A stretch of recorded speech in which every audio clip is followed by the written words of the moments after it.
সকলোকে বহুত বহুত ধন্যবাদ জনালো।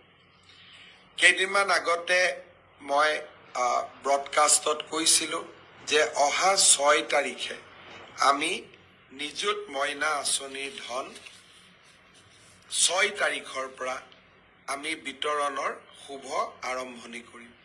মই আজি পুনৰ দোহাৰিছোঁ যে অহা 6 তাৰিখে প্ৰত্যেকটো বিধানসভা সমষ্টিত অনুষ্ঠিত হ'বলগীয়া এখন সুন্দৰ সভাৰ মাজেৰে আমি নিযুত মইনা আঁচনিৰ শুভা আৰম্ভণি কৰিম।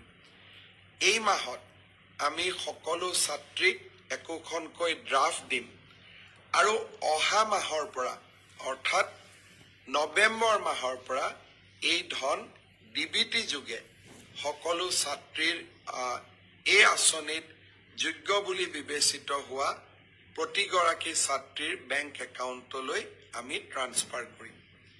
আৰু কোনোবা ছাত্ৰী যদি ভুলত বাদ পৰি যায় আপোনালোকে মোক জনাব, মই তৎকালীনভাৱে ব্যৱস্থা ল'ম।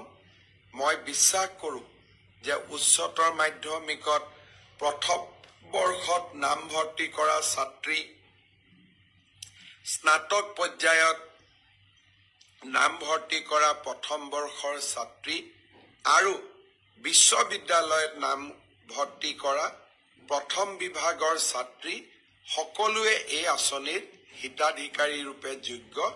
কোনোবাই যদি এই আঁচনিৰ পৰা বাদ পৰিছে আমাক নিশ্চয় জনাব।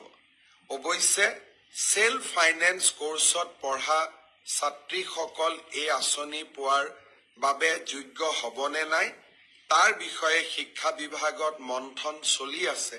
সেইবাবে সেল্ফ ফাইনেন্সত পঢ়া ছাত্ৰীসকলক কিছু দিন অপেক্ষা কৰিবৰ বাবে মই অনুৰোধ জনাম। শাৰদীয় দুৰ্গা পূজাও আহি আছে। শাৰদীয় দুৰ্গা পূজাৰ উৎসৱ পালনৰ বাবে চৰকাৰে যি অনুদান আগবঢ়াব সেই অনুদানো আমি আপোনালোকক জনাব বিচাৰোঁ যে 8 আৰু 9 তাৰিখৰ ভিতৰত আপোনালোকে যাতে সকলোৱে পায় তাৰ বাবে আমি নিশ্চিতভাৱে ব্যৱস্থা হাতত ল'ম।